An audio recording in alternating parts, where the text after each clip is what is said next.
Kamusta na nga po mga master at sa bidyong ito ay atin nang ipagpapatuloy na gisahin ang chapter 77 at 78 sa manhwa series ng Ranker's Return. Kaya't atin na nga pong agarang umpisahan. Ang paglitaw nga nitong si Alibos sa Kunta Plateau, ang pinaka hindi inaasahang mangyari nitong tatlo, kinakabahan nga sila. Subalit ayon naman dito sa lalaking kulay berde ang buhok, ay isa pa rin ito di umanong blessings in disguise sapagkat mayroon nga daw patong sa ulo itong nasabing individual mula sa kanilang guildmaster. Gayun din binigyang diin na kung kanila nga daw siyang matatalo ay tiyak na magiging bantog ang kanilang mga pangalan at hindi naman ganoon di umano kahalaga kung sakaling matalo man sila sa isang labanan. Lalo't kung hindi naman ito isang character deletion bet.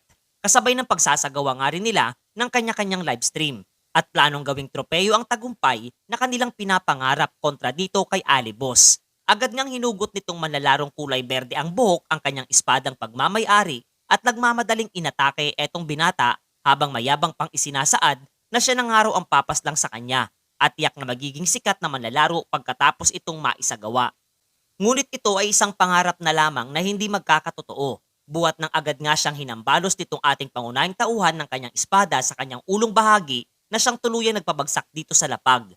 Payag pa nga nitong ating pangunahing tauhan na itong kanilang kasamahan ang siyang unang nagsagawa ng pag-atake at labis siyang nadidismaya para sa mga manlalaro na miyembro ng Mano Guild. Habang muling nagpapakita ng nakakatakot na ekspresyon habang isinasaad na mukhang kinakailangan nga daw ng mga ito ng isang matinding disiplina na magmumula sa kanya. Pagkatapos ng nasabing senaryo ay muli ngang nagpatuloy na etong si Alibos sa kanyang pagsasagawa ng livestream. Gayon din ipinahayag nga sa kanyang mga taga-subaybay na inihanda na niya ang isang video sa sino mang hindi pa nakakapanood ng kanyang pakikipaglaban kontra dito sa mga miyembro ng Mano Guild. Kasama na rin dito ang kanyang pakikipag-alyansa sa Red Bull America at ang pag-i-initiate nitong mga miyembro ng nasabing guild kontra sa kanya. Habang maririnig ang pag-angkin ng mga ito sa Kunta Plateau na hindi naman nagustuhang mapag-alaman ng mga manonood. Ikinatuwa nga niya ang naging reaksyon ng kanyang mga taga-suporta, gayon din ipinahayag na dahil doon ay napilitan siyang labanan itong tatlong manlalaro. Na bagamat nakahihigit nga daw ang antas ng mga ito laban sa kanya, ay nagtataglay naman sila ng mahihinang abilidad at kakayahan pagdating sa pakikipaglaban. Pakunwari nga siyang nakadarama ng takot para sa kanyang kaligtasan, sapagkat muli na naman siya ay pag-initan ng nasabing guild kung kaya tinangad nga niya sa kanyang mga manonood na magbigay ng kanilang suwestyon na dapat niyang isagawa para sa susunod na kanyang stream na isasagawa sa loob nitong Kunta Plateau. Ang video nga na ito ay kapwa pinapanood nitong advisor ng Mano Guild na si Patrick. Gayun din ang kanilang guildmaster na si Marco. Nangangamba nga etong si Patrick sapagkat hindi niya inaasahan na ang tatayong mangungunang manlalaro sa main scenario quest ay ang siya mismong magiging kanilang pinakabalakid na talagang nakakabahala ng higit pa sa kanyang inaasahan.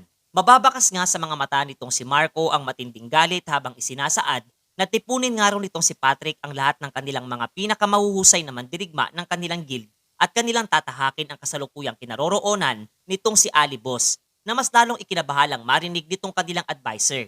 Samantalang eto namang si Yunwo ay abala sa paggalugad ng Kunta Plateau habang pinapaslang ang lahat ng mga halimaw na nasa kaniyang daraanan. Maya-maya pa ay napatingin nga siya sa kanyang likurang bahagi at nakangiting nasambit na matagal-tagal na nga ang panahon nung huling beses silang nagkita matapos ang naging unang episode ng King of the Must Combat. At eto nga ay si Marco, kasakasama ang kanyang mga miyembro ng Mano Guild. Seryoso nga nitong isinaad na naroroon siya upang maningil buwat sa ginawa nitong si Alibos kontra sa ilan nilang miyembro.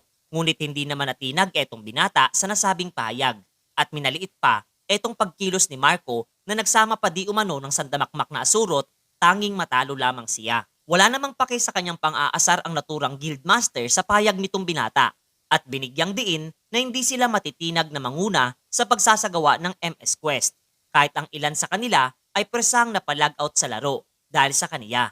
Sinagot namang muli siya nitong si Yunwo na magagawa pa kaya niya di umanong pangatawanan ang kanyang payag oras na maging siya ay kanyang matalo kasabay ng pagpapakawala ng isang napakalakas na pag-atake patungo sa direksyon nitong hukbo ng Mano Guild. Sa mga oras na iyon ay nangangamba etong advisor na si Patrick sapagkat nabigo nga daw siyang kumbinsin etong kanilang guildmaster na magsagawa ng isang impulsive na pagdedesisyon kontra kay Alibos. Subalit huli ng araw ang lahat para ito ay pagnilayan pa. Kaya't mas minabuti nga niyang atasan etong kanilang puwersa na pag-usayan ang depensa at bigyan ng karagdagang buff ang mga tank na kanilang miyembro. Gayon din pinaghanda nga itong mga mage para sa kanilang magiging counter-attack kung sakali man mga master. Pagkatapos ay lumapit nga siya sa direksyon nitong si Marco habang seryosong sinasambit sa kanyang harapan na malamang ay labis nga daw itong natatakot na siya ay matalo mula sa kanyang mga kamay at ang payag ng ito ay sadyang nagpahinto sa lahat ng mga miyembro ng Mano Guild. Labis namang natapakan ang pride nitong guildmaster na si Marco at agarang inatasan ang mga subordinates na ihanda na ang kanilang mga dapat isagawa. Mabilis namang nagpayag ng pagkundina sa aksyon nitong nais na mangyari etong si Patrick dahil posibleng makaapekto ito sa kalamangang kanilang tinataglay para sa main scenario quest. Subalit sinagot naman siya nitong si Marco na ayos lamang iyon sapagkat kilala nga daw etong si Alibos na hindi pa nababahira ng pagkatalo ang record sa larong arena. Kung kaya't kaniya nang alamang daw itong papaslangin at posibleng makakuha pa ng higit na mas magandang resulta at benepisyo kumpara sa MS Quest. Natatawa nga etong si Yunwo sapagkat takot nga raw etong kanilang guildmaster na labanan siya sa isang character deletion bet na sinagot naman ito na sabihin lamang niya ang lahat ng kanyang gustong sabihin sapagkat iyon na rin ang mga magiging huling salita na kanyang bibitawan sa larong ito. Agad na nga sanang kikilos etong ating pangunahing tauhan upang umatake, ngunit natigilan nga siya buhat sa paglitaw ng makakapal na yebe sa pagitan nila nitong si Marco. Gagagawan nga ito ni Patrick na nasambit sa sarili na bagamat hindi siya sang-ayon sa nais na mangyari ng kanilang guildmaster, sa huli ay kinakailangan pa rin niya itong protektahan sa abot ng kaniyang makakaya. Sa mga oras na iyon ay nagsimula na ngang balutin ang buong katawan ng naturang individual ng kakaibang dilaw na liwanag at kahit maging etong si Tangi ay kapwa agad na nakadama ng pagkabahala sa mga nangyayari. Paliwanag nga nitong si Patrick na ito ang isa sa mga hidden skill na nakuha ng kanilang guildmaster mula sa kanyang second class. Dagdag pa nga niya na sa pamamagitan ng pagkakaloob ng mga kabalyero at ng mga pari sa kanilang hanay ng lahat ng kanilang manang tinataglay ay magagawa nga raw pataasin ang lahat ng mga stats mayroon etong si Marco ng halos 120%. At ayon pa nga sa system na kasalukuyang umaabot na sa halos 430% ang itinaas ng lahat ng kanyang attribute mula sa lahat ng manang ipinagkaloob sa kanya ng kanyang mga subordinates kasabay ng seryosong pagbabanta na kaniya na nga daw tatapusin ang buhay nitong si Alibos sa loob lamang ng 2 minuto. Natawa naman itong binata sa kanyang narinig, buhat ng walang anumang saysay na sabihin pa ito ng lalaking kanyang kahaharapin sa isang duelo. Nawika naman itong si Marco na uunahin niyang idispatcha itong alaga ni Alibos kasabay ng napakabilis na paglaho nito sa harapan ng binata.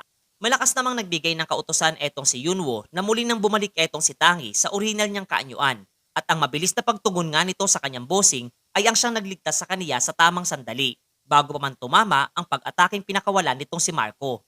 Literal na napakalakas nga nito at kahit maging etong binata ay aminadong napakamapapinsala ng kasalukuyang kapangyarihang tinataglay nitong guildmaster ng Mano Guild. Kung kaya't mas minabuti niyang paalisin muna etong si Tangi patungo sa ligtas na lugar.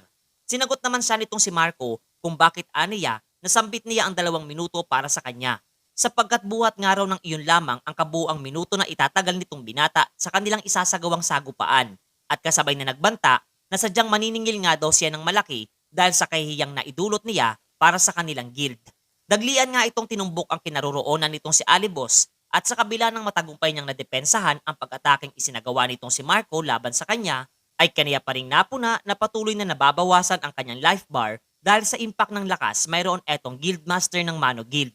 Mayabang nga nitong isinaad na napakalayo na ng antas ng lakas, mayroon silang dalawa, kung kaya't magiging madali lamang di umano na maidispatcha etong hambog na manlalaro na nasa kanyang harapan. Maging etong ang mga manonood ng livestream ni Alibos ay nakakadama na ng pagkabahala at ang lahat ay nagnanais na mas makabubuting tumakas na siya hanggat mayroon pang pagkakataon.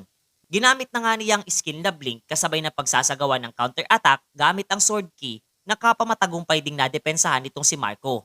Naiinis nga ito buhat sa walang humpay na pagpapakawala ng mga pag-atake nitong si Alibos laban sa kanya. Kung kaya't gamit din ang kanyang nag-uumapaw na lakas, ay sinalubong din niya ng isang pag-atake etong binata na literal na nabigla sa kanyang aksyong isinagawa at direktang tumama ito patungo sa kanyang kinaroroonan. Ilang minuto pa ang lumipas at tuluyan ng nawalan ng bisa ang dagdag buff na ipinagkaloob kay Marco ng kanyang mga kasamahan. Gayon din sa dyangang malaking bahagi ng kanyang life bar ang nabawas sa nasabing manlalaro. Subalit masisilayang higit naman ang pinsalang natamo nitong si Alibos kumpara sa kanya. Aminado nga etong si Marco sa kanyang sarili na sadyang napakahusay ng abilidad, mayroon etong si Alibos. Subalit ito na nga rin daw ang tamang pagkakataon upang ipahiya ito sa kanyang mga manonood. Malakas nga siyang sumigaw at isinaad para dito sa mga taga-subaybay nitong ating pangunahing tauhan na pagmasdan nga daw nila ang kaawa-awang sitwasyon at kalagayan nitong hambog na manlalaro. Kaniya nga raw ipapalasa para dito kay Alibos ang pait ng kanyang unang pagkatalo at ito nga rin di umano ang resulta ng kanyang panghahamak sa lakas mayroon ang Mano Guild. Sa kabila ng malulubang pinsala na natamo ay pilit na nagsagawa itong binata ng isang pag-atake at isinaad na hindi pa nagtatapos dito ang lahat. Madali nga lamang itong naiwasan ni Marco na tumama lamang sa isang puno sa likuran niyang bahagi. Tuluyan na nga ditong napagpasyahan nitong si Marco na tapusin na ang kanilang duelong isinasagawa, gayon din ang paghihirap nitong si Alibos. Kaniya ngang itinaas ang kanyang hawak-hawak na espada at binigyang diin na wala nang saysay pa ang pagpupumilit nitong lumaban sapagkat dito na magwawakas ang kwento nitong hambog na manlalaro. Sa mga oras nga na tila ba wala ng pag-asa itong binata at maging ang kanyang mga taga-subaybay ay naniniwalang ito na ang magiging unang dumi sa kanyang record ay pasimple itong napangiti, kasabay ng pagsasaad ng system sa kanyang muling pag-level up at panunumbalik ng lahat ng mga nawalang mana at lakas sa katawan. Doon ay napigilan nga nito ang pagwasiwas ng espada ni Marco na talagang labis ding nabigla sa hindi maipaliwanag na nangyayari. Nagsimula nga siyang tanungin nitong si Alibos kung hindi nga daw ba sila naguluhan nung makita siya sa nasabing kabundukan na tanging mga mahihinang halimaw nga lamang ang kanyang idinidispatcha. Ito nga daw ay dahil nais niyang maabot muna ang 99.99% ng EXP bago sila maglaban upang masigurong magagawa niyang mag-level up oras na nalagay siya sa di magandang sitwasyon. Sa kanyang pahayag na binitawan ay agarang nabahala etong si Patrick, habang si Marco naman ay pilit pa ring binibigyang diin na kumalma silang lahat sapagkat dihamak nga raw na nakakalamang pa rin sila pagdating sa bilang. Ngunit hindi na nga siya binigyan ng anumang pagkakataon nitong si Alibos na patapusin sa pagsasalita sapagkat agara na itong nagsagawa ng isang napakalakas na pag-atake na siyang mabilis na tumapos sa karakter nitong Guildmaster ng Mano Guild. Dagdag pa nga nitong binata na huwag na nga raw magyabang pa etong si Marco sapagkat kung hindi dahil sa karagdagang buff na ipinagkaloob sa kaniya kanina lamang ng kanyang mga kasamahan ay sadyang wala siyang laban kumpara sa kanya. Gayon din masaya nga niyang inilahad na buwat sa kanyang panalo laban sa kanilang Guildmaster ay nagpapatunay nga raw ito na sadyang walang laban sa kaniya maging ang Mano Guild. Itinutok nga niya ang kanyang sandata patungo sa direksyon ng mga kasamahan ng tinalo niyang Guildmaster, kasabay na pagtatanong kung ano kaya ang magandang gawin para sa mga natitirang kabadong miyembro ng Mano Guild mga master.